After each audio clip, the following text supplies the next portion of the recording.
all back together now. What's your vision?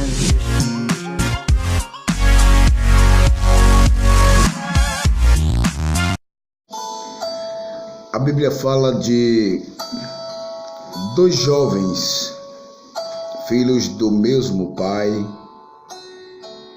e um destes jovens tomou a decisão de pedir a sua herança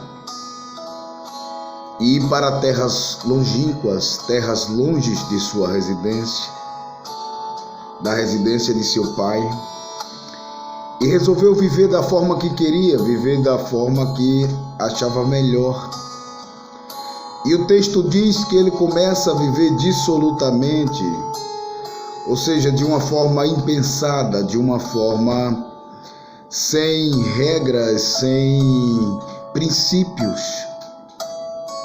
Até que uma grande fome chega até aquela cidade e aquele jovem começa a perceber que ele não tinha mais o dinheiro que lhe foi dado pelo seu pai, que era a parte que lhe cabia na herança.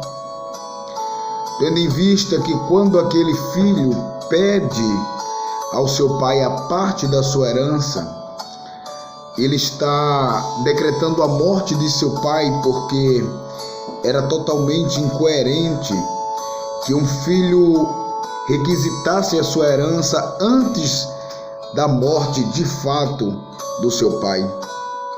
E quando ele pedia a sua herança antes que o seu pai tivesse morrido, ele estava dizendo: pai, para mim o senhor já morreu e eu quero tomar posse daquilo que me é por direito.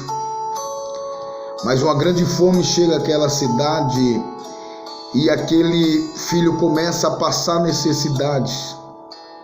Os seus amigos já não estão mais com eles. Aquelas pessoas que estavam com ele no momento das festanças, dos banquetes, das alegrias momentâneas, já não estavam mais com ele. E ele agora deseja comer a comida dos porcos, porque ele teve que arrumar agora uma ocupação para ganhar algum dinheiro, e ele vai ser cuidador de porcos. E ao desejar comer a comida dos porcos, automaticamente ele se sente derrotado, frustrado, com a sua vida acabada. E ele começa a lembrar de tudo aquilo que ele tinha na casa do seu pai. E ele faz uma pergunta para si mesmo: quantos trabalhadores de meu pai agora têm fartura de alimentos e eu aqui padeço de fome? E o texto diz que ele, caindo em si, ele diz: irei ter com o meu pai e direi: pai, eu pequei contra os céus e perante ti, e já não sou digno de ser chamado teu filho, me recebe como um dos teus empregados. E aquele pai chama os seus servos e lhe diz: olha, me tragam sandálias novas, roupas limpas, e tem mais, eu quero colocar um anel em seu dedo, mostrando que a nossa aliança está reatada e ele continua sendo filho. E tem mais, eu quero também dar um banquete, eu quero um novilho mais cevado, o melhor novilho que nós temos na fazenda. Mate-o, prepare-o e faça agora-se um banquete, uma festa, porque meu filho estava morto e reviveu, estava perdido e foi achado. Terá momentos na nossa vida que Deus permitirá que perdemos tudo, que chegamos a perder tudo, mas que não nos tornemos perdidos. Porque na verdade, o Filho do Homem veio para buscar aquilo que se havia perdido. Mas o filho mais velho, como eu tinha dito no início, que era 2 filhos, ele continua na casa do pai após o irmão tomar aquela decisão de ter ido embora. E para ele, para os seus princípios morais, ele era o filho que fazia tudo certo. Ele era o filho que nunca abandonara seu pai. Ele é o filho que sempre estivera ao lado do seu pai, do seu genitor. Ele era o filho obediente. Mas no momento em que ele vê a alegria do seu pai em vê-lo, em ver o seu irmão de volta, em tê-lo de volta, ele diz: pai, o que é que está acontecendo? E o pai diz: olha, filho, alegremos e regozijemos, porque teu irmão voltou. Ele estava perdido e foi achado. Então agora eu quero fazer uma festa, um banquete. E ele olha para o seu pai com o semblante entristecido e diz: mas pai, sempre estive aqui ao teu lado e nunca me deste nada. Nunca me deste um novilho para que eu festejasse com os meus amigos, com os meus mais queridos. E o pai diz: filho, tudo que eu tenho é teu. Eu quero trazer uma mensagem para o seu coração.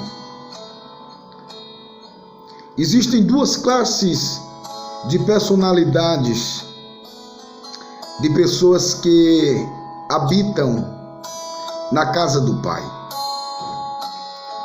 Existem as pessoas que, pelo ímpeto da aventura e da natureza, pedirão a parte que lhe cabe e sairão a mundo afora, tentando encontrar aquilo que não tem, aquilo que não provou ainda. E o ímpeto dos seus desejos fará com que ele aventure e arrisque chegar a perder tudo e realmente desejar comer comida de porcos.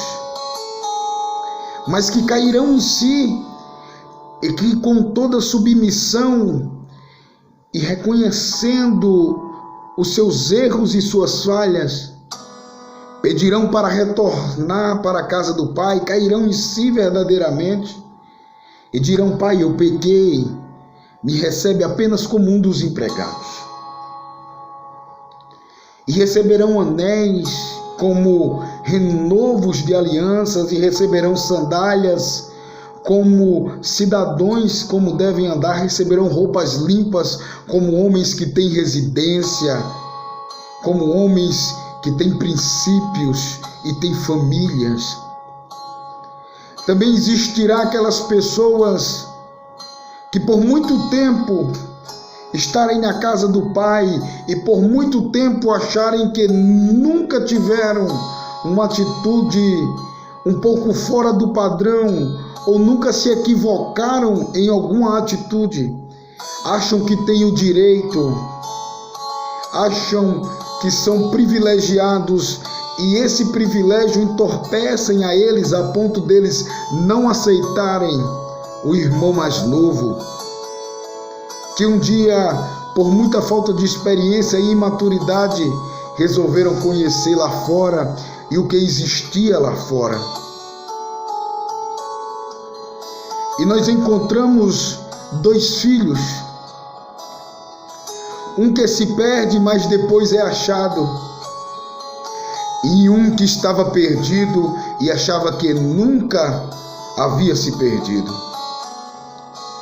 Existem muitas pessoas que estão perdidas, achando que estão vivendo a melhor posição de suas vidas, porque a meritocracia, a atitude de se achar que podem receber méritos e são os seus afazeres e as suas ações que geram no coração do Pai salvação, quando tudo vem apenas de uma atitude, a atitude de querer estar perto do Pai e reconhecer que longe do Pai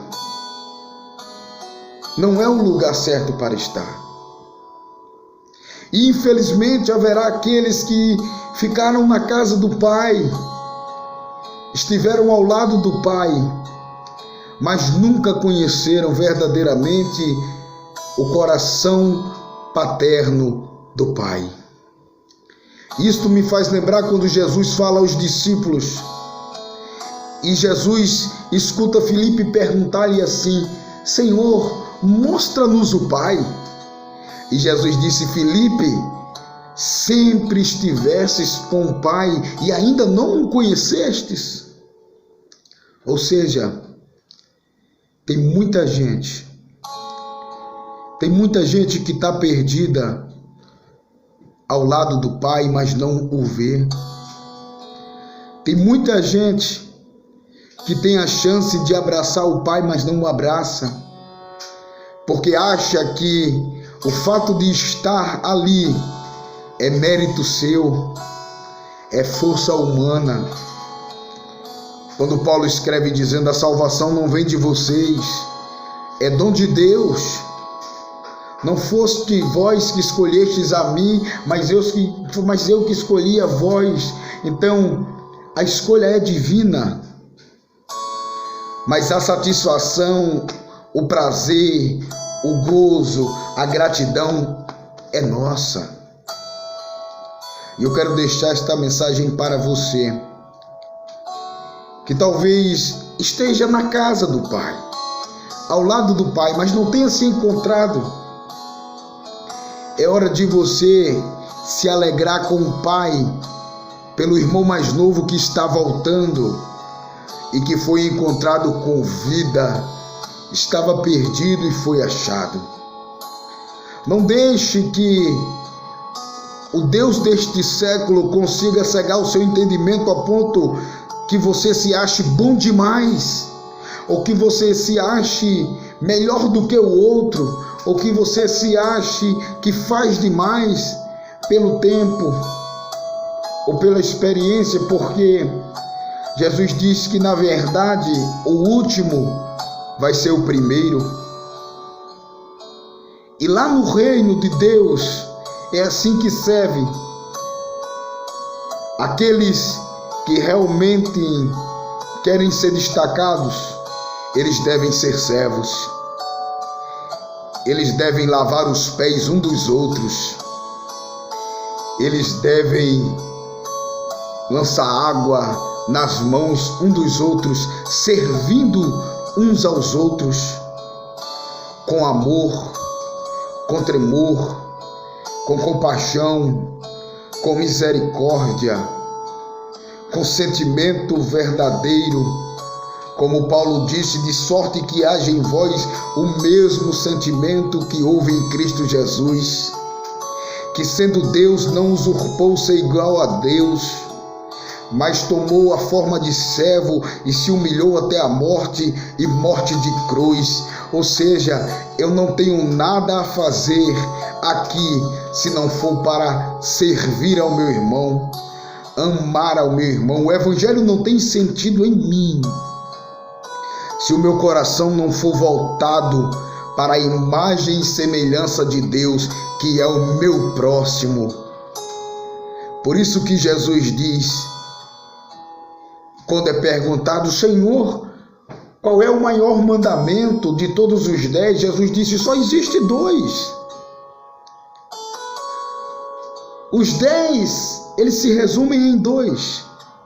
Ama a Deus com todo o teu coração, de toda a tua força, de todo o teu intelecto, de toda a tua alma, e ao teu próximo como a ti mesmo. E Jesus termina com chave de ouro, dizendo aos fariseus: isso resume toda a lei. Talvez você esteja agarrado nas leis e tradições humanas, quando existe o próximo ao seu lado. E Jesus enfatiza muito em dizer: tive sede e não me deste água, tive fome e não me deste de comer.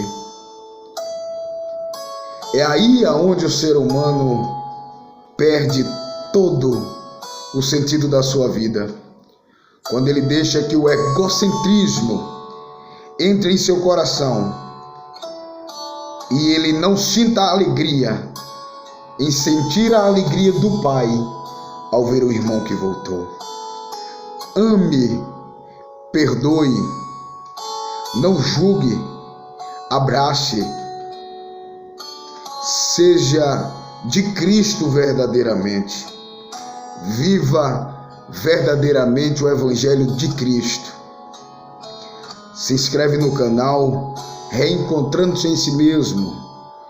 Beijo no coração, deixa teu like, compartilha, continua conosco e lembre-se, o irmão estava perdido e foi achado, estava morto e reviveu, é motivo de se alegrar, em nome daquele que cuida de nós, Jesus de Nazaré. Beijo. Let me piece yourself back together now. What's your vision?